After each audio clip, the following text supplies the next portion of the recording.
broadcast center at Go Local Live. And it's Monday, it's business day, and we have a lineup with Gary and then Saul back. I want to give a couple quick updates from last time Gary was on, obviously, and we'll talk about some of these. One of them I think is pretty exciting on the positive news front. It looks like Norwegian Air is getting approval from the FAA and will begin to sell tickets shortly and begin operation this summer. This will really be the first full-time, robust international flights coming out of TF Green going to Europe at a discounted price of $69 each way, kind of a game changer. Mm-hmm. And then the other second piece, which I think everybody's aware of, that there's been a lot of coverage of, we've spent a lot of time on, is of course the battle between the state of Rhode Island and Deloitte, and why don't we start there and talk a little bit about sort of what's going on. We have this megalopagous technology initiative, $300 million program, and it's not working. Well, a couple of things with Deloitte.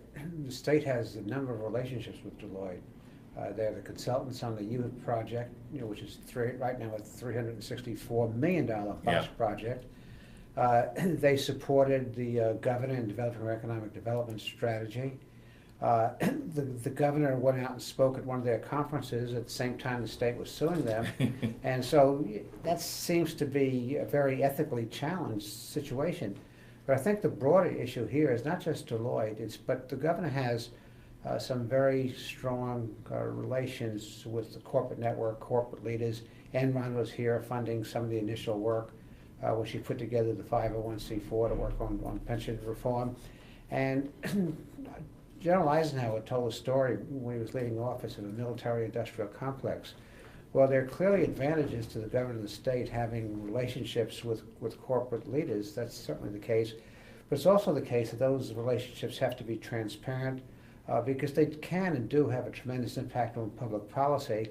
And there's a lot of people out of state who are just big corporations having a great deal of influence. Well, I mean, the Deloitte relationship is mammoth. I mean, it's a third of $1 billion in payments of federal and state dollars going there. I guess the big concern that's starting to come out is the complexity of the failure. The failure seems to be mammoth. Steve Brown was in here last week with Kate Nagel, our news editor, and Steve talked about they already have one lawsuit against the state of Rhode Island and looking for filing numerous others relating to the failure of UHIP. How do you balance that? I mean, I've managed lots of technology issues. Usually when it goes wrong with your development team, it's kind of hard to bring it back. Yeah, but the buck stops at the governor's office. This thing just didn't happen yesterday. In fairness to the governor, the project was initially undertaken by Governor Chafee. Right. At that time, it was a $135 million project. The constant is that we have one person who was lieutenant governor, who was involved, and Governor Chafee gave her carte blanche to work on health issues. And then that same person came to OHHS and to continue the project, and the governor never held anybody accountable. So not till last week when people were held accountable.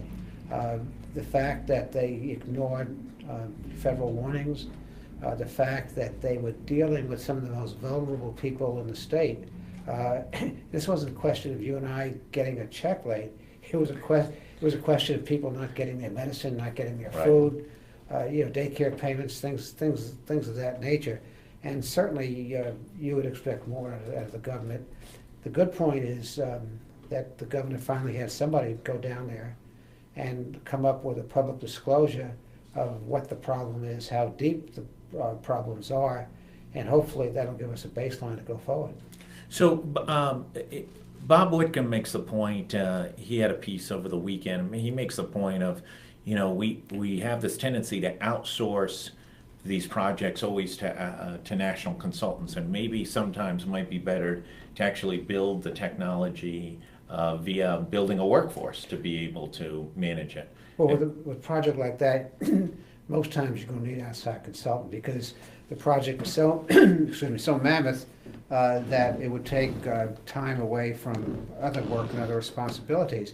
But where Bob has a point, and this has been true of the state for a number of years, we haven't done a very good job in technology and innovation and building in-house capacity, because a consultant is only as good as the people who are managing the consultant. Yeah, that's right. And that our problem is not having sufficient IT people to manage consultants when we give out the contracts.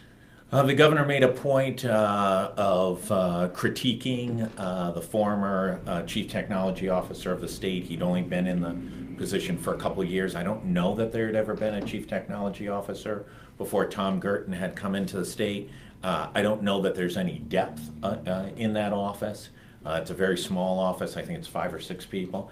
When we're talking about managing $8 billion, most of it needing to move electronically to some degree, is that a real failure of government? And this isn't directed at this governor or previous governors, but is Rhode Island just behind in building a technology infrastructure and expertise to be able to build things internally and to manage outside consultants? Well, I don't really know the answer to that question, because other states have had similar problems with Deloitte. Yeah. And so do you immediately assume they didn't have the in-house technology capacities either? I think what it has been true is that in creating a central technology function, a chief information officer, which has existed in department administration for a while, it's never been properly staffed. It's never been given the resources that it needs. And it's kind of ironic that we claim we want to be the innovation state and attract innovative companies here, and we can't do it internally. Off of that, we've got multiple pieces. I think you had communicated to Kate put together a piece today relative to Deloitte being involved with the big Brookings evaluation. So Brookings, at the governor's bequest, utilizing private money, I believe, primarily, did a $1 million plus $1.5 million analysis of the state of Rhode Island's economy, and said we're pretty far behind. I mean, that came out last January. Yeah, but it didn't say anything new. It restated what other reports have previously said. It did ring of what reports going back to Ed Dupree said and so, accordingly. And now I see that we've formed a new business partnership to have CEOs work with the state to promote economic development. And we've just hired a director of that, which makes me question what were some of the other business organizations doing. Well, can you explain that to us? We've had the discussion here. 5 of the major corporations in the state of Rhode Island have joined together. I believe it's Hasbro, Textron, CVS. I'm not sure the other 2 are. I believe there's 5. And they've pledged some amount of money in really in a PAC structure, correct? And that they are trying to promote agendas within government, at the legislature, et cetera. It's 5 CEOs, it's not 50 CEOs. And does this de facto replace chambers of commerce? I don't know enough about it. And I think when it ends up, there'll be more than 5 CEOs. My sense is that the idea of the partnership was to get CEOs more involved and to leverage their business relationships to help the state. Okay. And going back to Brookings, Deloitte's involved with that and was a key player in putting together that data. I know they were shown in the report as a supporter of the project with Battelle Technology, with the Rhode Island Foundation, and with Brookings. And what they developed in terms of economic development strategy was pretty garden variety economic development strategy. There's some philosophical differences that one could have with it on what government's appropriate role was in picking winners and losers. Sure. But that was the genuine, it came from. Deloitte played a part. I think the critical issue from making public sausage is if Deloitte is in there developing the strategy, right. If Deloitte is in there getting on a major project within the state, if the governor is traveling around the country talking about Deloitte conferences, what are the interlocking relationships? And that really is a question of ethics. It's a question of transparency and open government, because the concern some of us have is that we want to make the structural reform so Rhode Island can compete and be economically competitive, but we don't want just to depend on corporate welfare. And so when a company's involved in that many things, Sure. the need for disclosure, transparency becomes more obvious. Last question on Deloitte. The governor, poked the finger pretty hard in the chest of Deloitte at the press conference last week, has threatened lawsuits. And is it possible to have, and told Rhode Islanders that she was going to keep the company on? And is it possible to have all those things go on? Is it possible to work with the same vendor while simultaneously filing a massive lawsuit? And can you get the work product out of them while you're in litigation? Well, it certainly makes it more difficult, but at the same time, there are contractual obligations both parties have, and so the project can't come to complete stop. So there's a little bit of dependence, but it raises the question of why was Deloitte called out so late? Why are there other relationships with Deloitte? What are the relationships that we don't know about?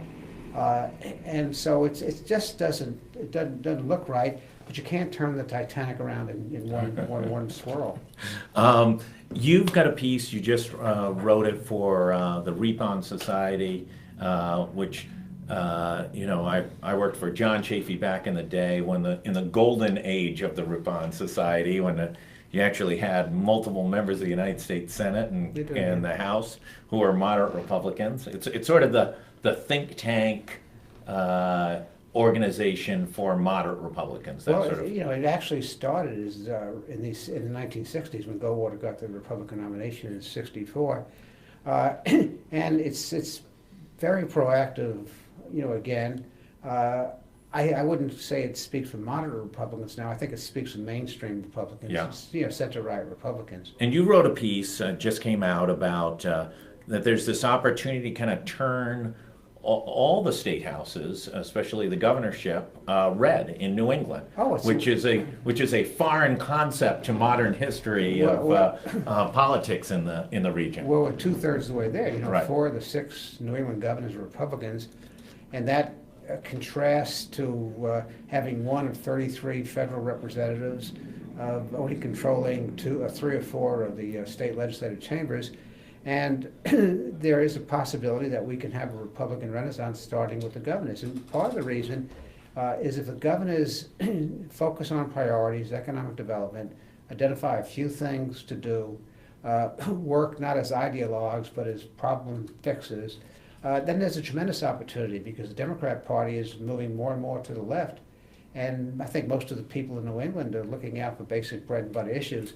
So with 4 of the 6 Republican governors, with elections in Connecticut and Rhode Island in 2018, it's eminently possible that we may be a region of all Republican governors. Well, the most popular governor in the country is Charlie Baker. Mm-hmm. It would seem to be a good strategy for just about anybody in the region is call him up and ask him what he's having for breakfast and going to do that day, and just follow what he does. He's, I think, at 88% approval rating. Well, his philosophy is pretty simple. It's what I just described. Focus on a few issues that mean something to the people. Get control of the center. Recognizing that a governor can't make changes by his or herself, so you have to depend on other people and work with those people.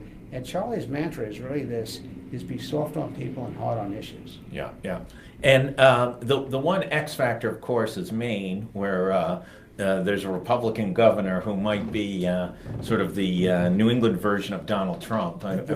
Before Donald Trump. Yeah, before Donald Trump. Yeah, well, he's term limited. Right. And there are, I know on the Republican side, there are a couple of very promising candidates. So and LePage, he's viewed.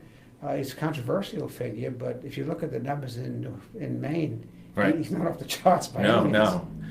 Connecticut's got troubles with them, and I think the iconic X factor was losing GE. Wasn't that sort of the last straw for? That was the last straw, but for the last 7 years, the governor of Connecticut was really tone deaf to jobs, and it's beginning to be reflected right now in Connecticut. So you always have to have a strong candidate. You got to build a party. You have to get people to believe you can deal and fix their problems. You're not some kind of left-wing ideologue. And run a race. And so I'm very optimistic about Connecticut. I'm optimistic that we could field a good candidate in Rhode Island. Maine, I have a couple of friends that may be contesting the Republican primary. So 4 out of 6 isn't bad. Yeah, not bad. Talk a little bit about, we've been covering very aggressively the issue of Norwegian Air. I think it's one of those things, forget 100 jobs at GE or 80 jobs at Johnson & Johnson. Norwegian's earmarking to hire about 200 people in Rhode Island. The discounted level of the flights becomes tourism in both directions, but it's also at $69 each way. It's cheaper than taking the Acela train to New York, and I think it changes business. It allows you to go to Europe in a nanosecond. It's a big deal. You're having that kind of frequency to get over to Ireland and then go over to the rest of Europe. The 200 jobs, Rhode Island having international airports are really a tremendous accomplishment. I certainly agree with the governor when she said that this was a potential game changer. It is. I find it somewhat ironic that our congressman, Cicilline, I don't know if he's on board yet or not, but I call him Pac-Man because we have to find out what PACs are contributing to what's going on, but everyone else in the state seems to be very excited about it. In some ways, as you point out, GE with 80 jobs, Johnson & Johnson with 80 or 90 jobs, they come here and hope they grow and stay here, but there's no guarantee. Yeah. Once an airline gets planted and has full planes, and that's a pretty good investment. Well, and I think it's just opportunity that you almost rethink your business. I mean, at the transportation costs like that, you could open, an office. Almost any company in Rhode Island can rethink about how they're going to operate. I also think from the standpoint of tourism, not only does it create, there's a huge percentage of Rhode Islanders who have Irish ancestry, but there's also a huge number of Irish folks that want to get over to the United States and experience it. And it's just, one person said to me, you'll never be able to get a hotel midweek in Florida again. Well, yeah, and the thing about the airline, too, we talk about transportation infrastructure, and this is every bit as important in improving our transportation infrastructure. Yeah.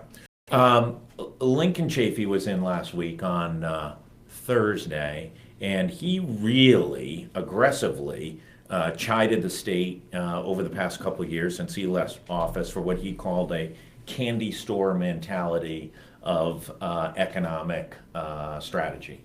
And he was aggressive. It was about as aggressive as I've seen the former governor really take the issue to task. And I think, he prided himself, right or wrong, about not giving out subsidies. And, even the existing CVS structure that had been in place for a number of years, he kind of took them to the mat, I think, and pressured them to give up some things.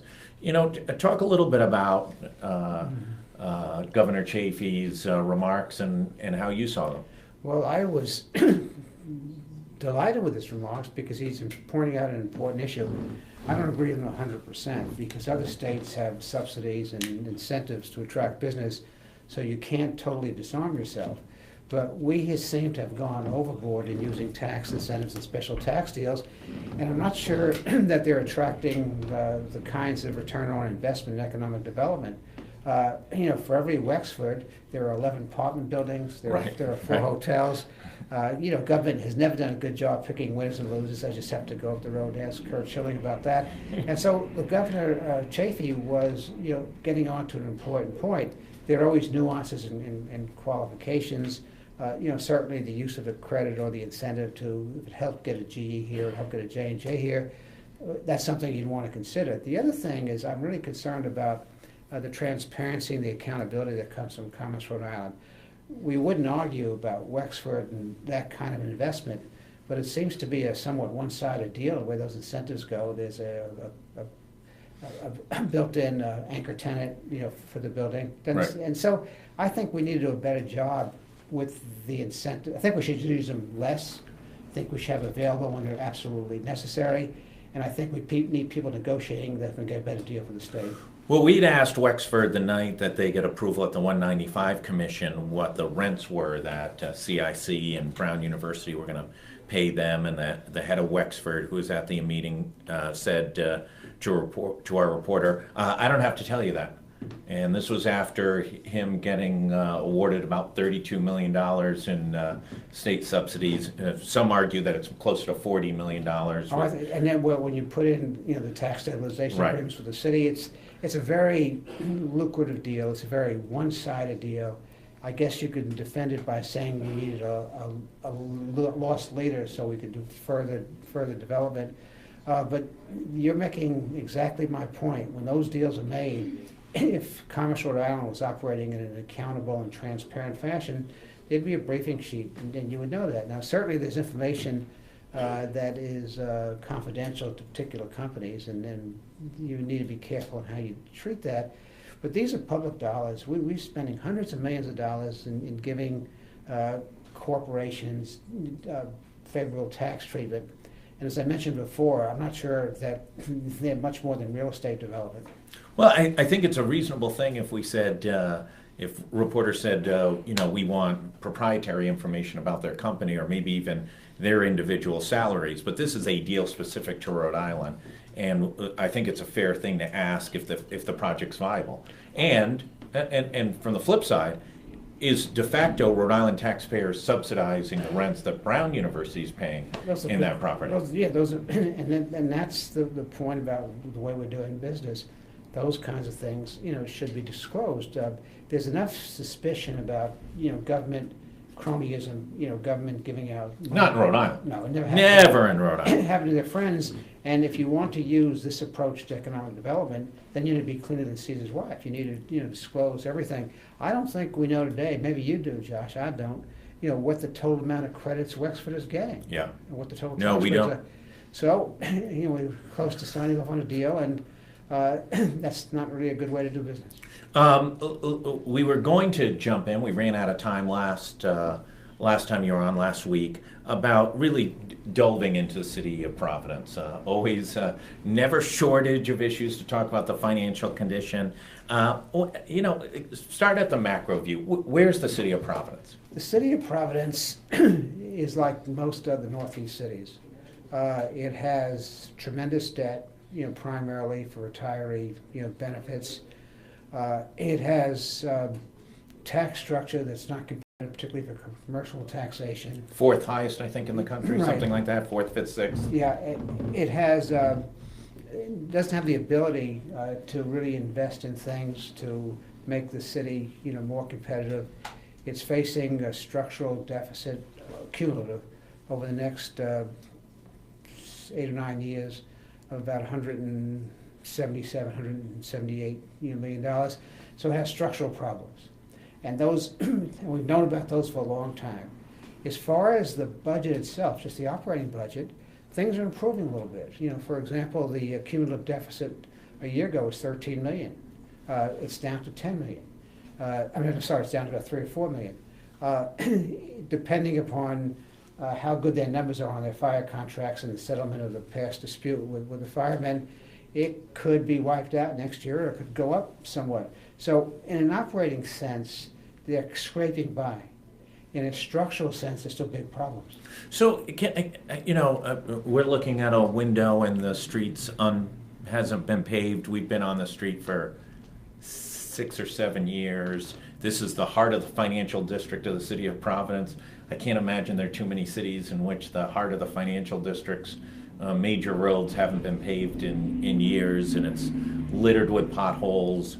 Sidewalks haven't been finished. I mean, can you just... Is it a sound policy to just limp along? Schools, we were just digging in under the Cicilline administration, they looked at what it was going to cost to refurbish the schools. It was about $800 million now, more than a decade ago. So whatever the rise is in those costs, what do you do? Well, you develop this sounds trite, but you develop a 5 or 7 year plan and you stick to it. But you got to go to the stakeholders and negotiate real change, union contracts. Yeah. work rules. They did a little bit this year. They reduced the minimum manning on fire companies from 94 to 88, I guess. But more structural change. You have to invest in schools. You have to figure out what will be a magnet to draw people here. There's no easy answer. The big elephant in the room is what do we do about the unfunded liabilities? And if you could solve the unfunded liability question, if you could develop a 30-year get-well plan that had real structural change, then that would free it up. But there's no... Are there any examples around the country of a city?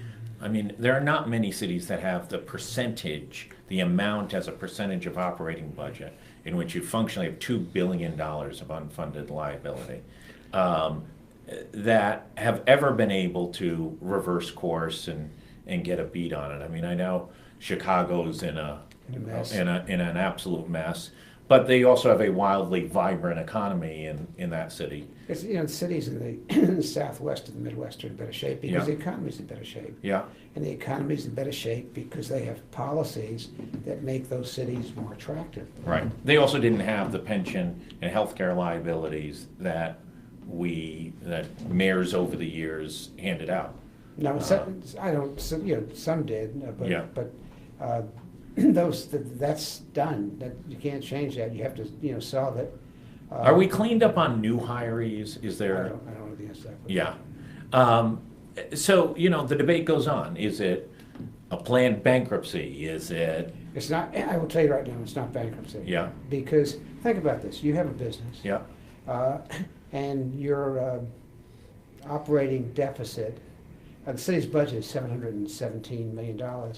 Their cumulative operating deficit now is $3 or $4 million. Right. That doesn't justify bankruptcy. Right. What justifies bankruptcy is to restructure some of the debt. Now, it's a much better process to use bankruptcy as a club and say, we're going to go into bankruptcy if we can't sit down and negotiate some restructuring. Some people would argue too that if we go into bankruptcy, the receivers don't have to be very sympathetic or sensitive to tax problems and other economic development issues. So there's a lot of unintended consequences when you go into bankruptcy. I think Central Falls is right to go into bankruptcy. I think Detroit was right to go into bankruptcy. I think Providence is not there yet, but this is really the final bell. And I think this mayor and the city council, really need to put their elbows to the grind and salvage what can be done without bankruptcy. If it can't, then that's its conversation. But it's too early to have that conversation. Let's go back to the state final comments. We've just got a couple more minutes. You're given all powerful influence, and what do you do to get this economy going? We lag the rest of the region. We lag the rest of the country. It's gone on for functionally a decade. Well, we have to reduce the cost of doing business. We have to bring down unemployment insurance costs. We have to stop being a regulatory state.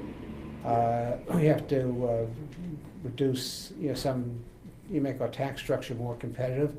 But also we have to make certain that we have good schools and that we're training people for the kind of jobs that we're trying to create. There's a mismatch. There's a skills mismatch right now.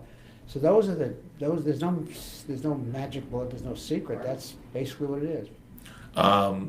Governor's College funding program, does that make sense at this stage of the game, or do you focus more on elementary and secondary? I think part of it makes sense. I think you're seeing a number of states moving towards free community college. And Tennessee were they the first in the country? They were the first, and now Governor Hassan's expanding it to include adults, non-traditional students. And if you think about it, we developed a K through 12 system when the whole economy and industry of the world was different. Right. And so kids need that kind of extra technical training. So I think the governor's on the right track of talking about a K through 14 system. I think when you talk about free tuition this last 2 years of four-year college, there are going to be a lot of unintended consequences that could derail the benefits of that proposal. You had one last question. You had one choice. Remember, you're all powerful right at the moment. Car tax cut or college debt program by the government? Well, it's obviously not either or choice, but I don't know if the numbers the governor has out are right about what the. She says it's about 30.